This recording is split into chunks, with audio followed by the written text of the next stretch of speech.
last time, and we also saw how the user could define various attributes. They could define the breed of the dog, such as lab or husky or golden retriever. They could define the name of the dog, Sammy, Frankie, whatever you happen to call your dog, and then we can define some sort of Boolean variable or even a string, whether or not it has spots. And here we saw we passed in the parameter as the user, and then it got assigned to the attribute over here. Now there may be attributes that are going to be the same for any instance of the dog class. For example, we know that it doesn't matter whether a dog has a certain breed, a certain name, whether or not it has spots, it's always going to be a mammal.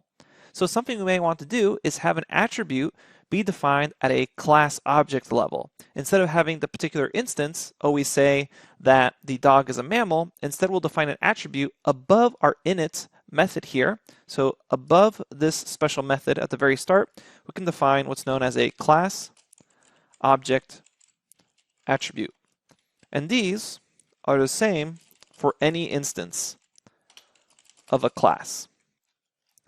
So let's go ahead and define a class object attribute. And what's special about these, since we know it's going to be the same for any instance of a class, we don't use the self keyword, because we know that the self keyword is a reference to this particular instance of a class.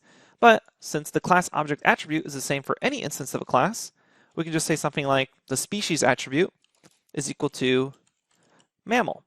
Now, as a quick note, if you're familiar with biological scientific classification, technically species is the wrong word to use here. It goes kingdom, phylum, and then later on class. And class is actually where mammal falls, but I don't want to end up accidentally using the class keyword twice here. So instead, we'll just pretend that the species of a dog is a mammal. Okay, so that's a side note for biology.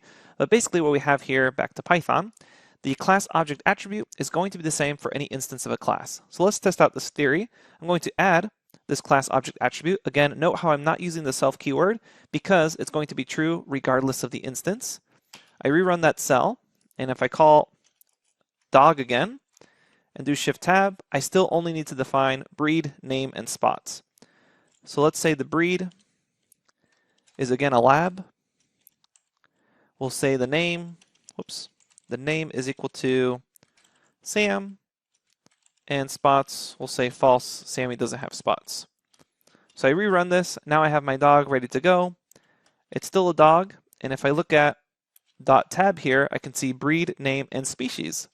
So species, even though we didn't define it, it's always available to us, and this is going to be the same, mammal, regardless of the instance of my dog. So it doesn't matter what I pass in for breed, name, or spots, because this attribute is not connected to self, it's not connected to any particular instance, so it's a class object attribute. And the way we format it is we have the class keyword, the name of the class, and then any class object attributes, and then you have your special init method for user-defined attributes. Okay, so those are the basics of attributes, mainly from the previous lecture for user-defined attributes, and then we have class object attributes. What I want to do now is actually discuss methods. Methods are essentially functions defined inside the body of the class, and they're used to perform operations that sometimes utilize the actual attributes of the object we created. So you can basically think of methods as functions acting on an object that take the object itself into account through the use of the self argument or self keyword. So what we'll do here is create our first method.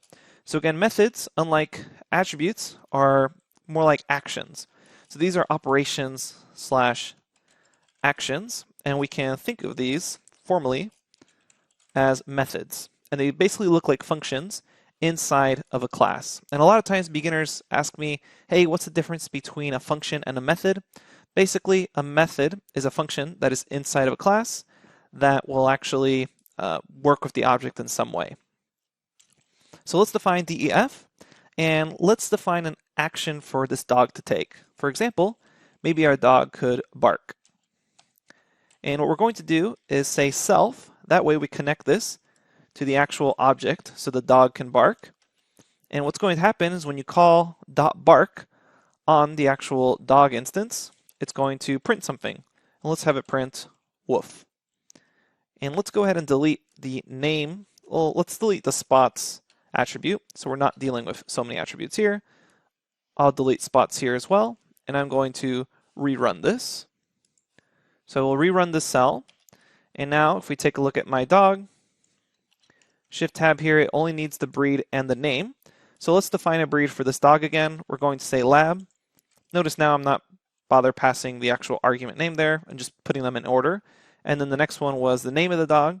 So we'll have the name of the dog be Frankie. So I rerun this, and now I have my Frankie, which is a lab here, and the type is dog. And if we take a look at the species, it's still a mammal, and now the name of the dog is Frankie. So one of the key differences between attributes and methods is in the way we call them. Notice that attributes never had open and closed parentheses, and that's because attributes aren't really something that you execute. Instead, it's just something that's a characteristic of the object that you call back. So it's just information there about the actual dog. And I'm going to zoom out one level so we can see everything together here. So as I mentioned, for the attributes themselves, there's nothing to actually execute. Now for methods, that's a little different. And in fact, methods will need to be executed. So that means we need to have the open and closed parentheses when we do a method call. And I'll show you why. So right now I have my dog. And my dog is a mammal, it's a lab, and it's Frankie. And I want my dog to bark. If I just call bark right now with no open closed parentheses, you'll get back something that looks like this. And this basically says, hey, you have this method that's bound to your object, dog, at this location at your computer's memory. If you actually want to execute the bark method, you have open and closed parentheses, you run that, and then you get back whatever the actual method does. In this case, it's just printing out woof. So that's how a method works. It's basically just an action that the actual object can take. In this case, it didn't really do anything besides the print statement, but usually methods are going to use information about the object itself. And we know that information about a particular instance of the object could be something like the name. So let's have the dog bark its own name. In this case, we'll say woof, and here we're going to say my name is, and we'll use dot format here to pass in the actual dog's name. Now a really common mistake that people do when they're first learning about object-oriented programming is they just pass in name. However, when we're working with objects, that's actually not good enough. What we need to do is reference the particular instance of the dog's name, meaning we need to reference not name, but self.name. Because when you pass the name at the beginning, it gets connected to the object through the use of this self keyword. So here we need to say self.name. And that's going to, when you run bark, it's going to say print woof, my name is, and it's going to say, hey, what is this dog's name? For this particular instance of the dog object, find its name. And it does that through the self.name call. And then we'll just insert it automatically because we only have one curly brace there. So we run that, and we're using print formatting there, which you can always review in case you're unfamiliar with this format call. Again, we'll say lab Frankie, rerun all of this to make sure that the bark operation has been set. And now, when we call bark, it's going to say woof, my name is Frankie. So it's able to actually reference things in the attribute sector. So you're able to say self.name and pass that in successfully into bark. Notice here how we call the self automatically. That way, in case we ever need to reference things, it knows what instance of the object it's talking about.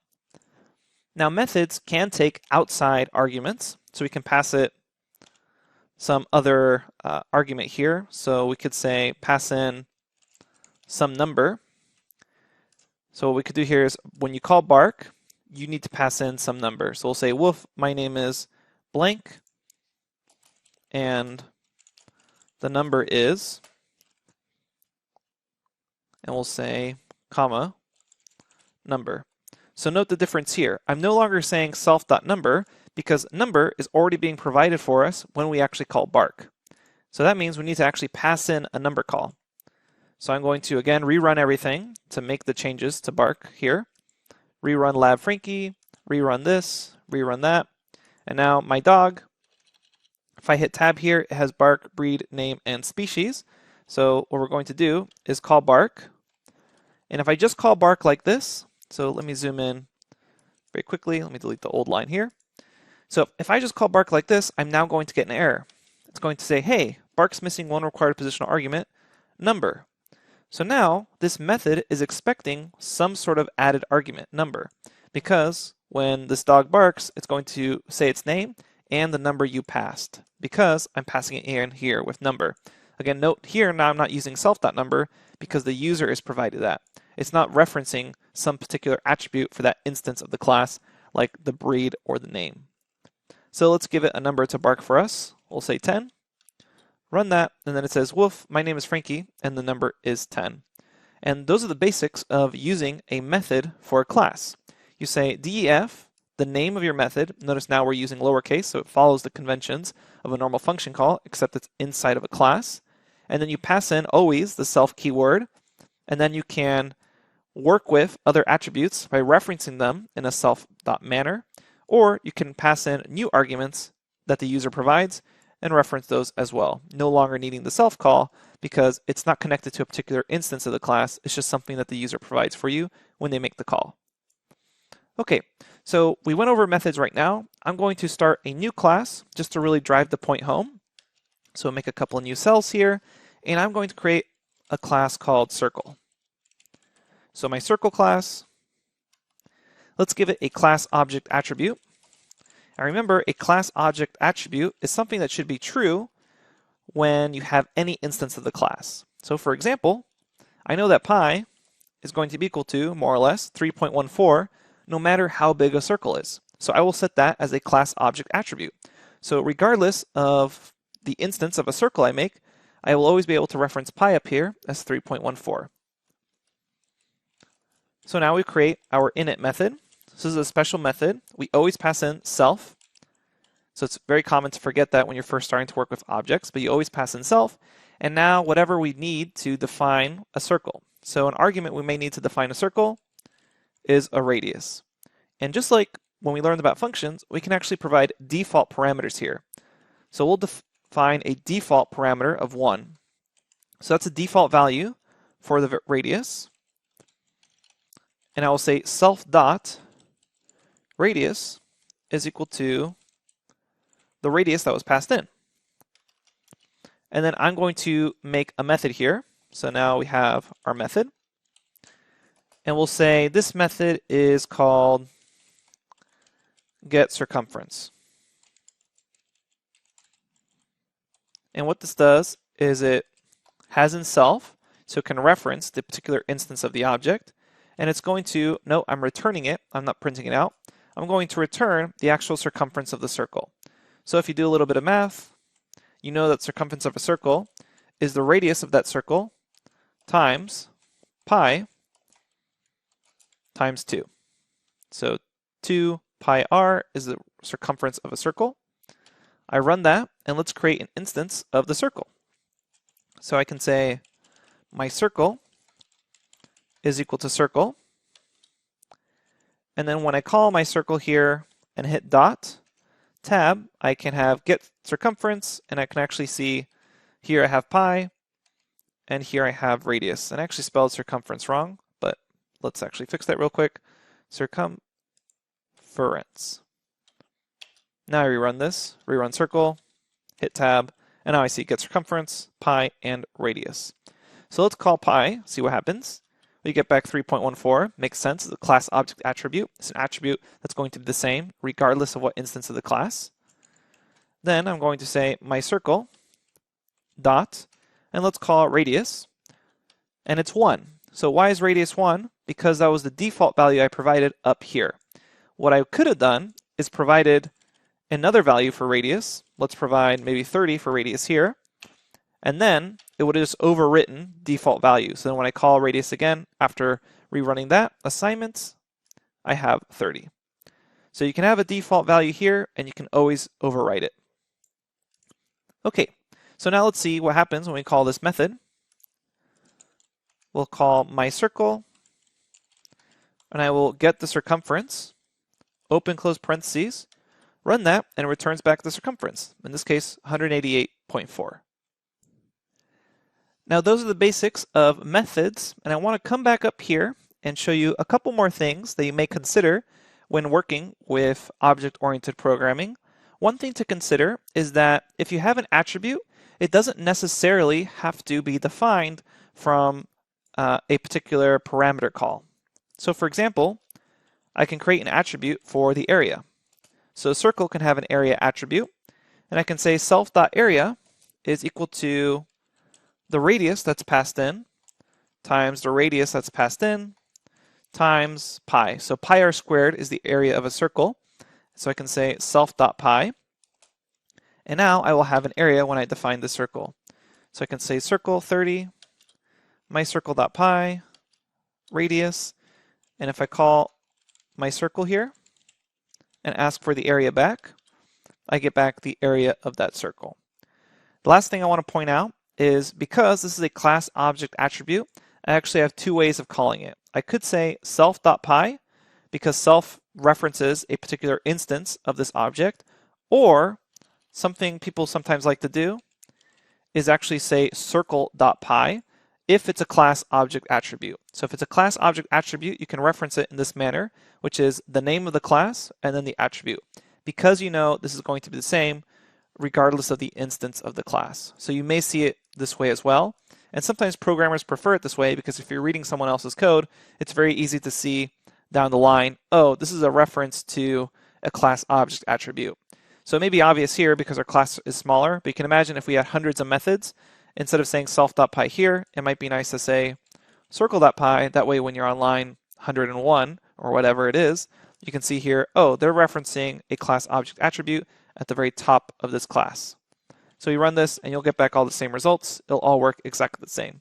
So again, you can use self.pi, or to really make it clear that it's a class object attribute, the name of the class dot the attribute name. All right, that's it for the basics of methods. Coming up next, we're going to discuss inheritance and polymorphism. We'll see you at the next lecture.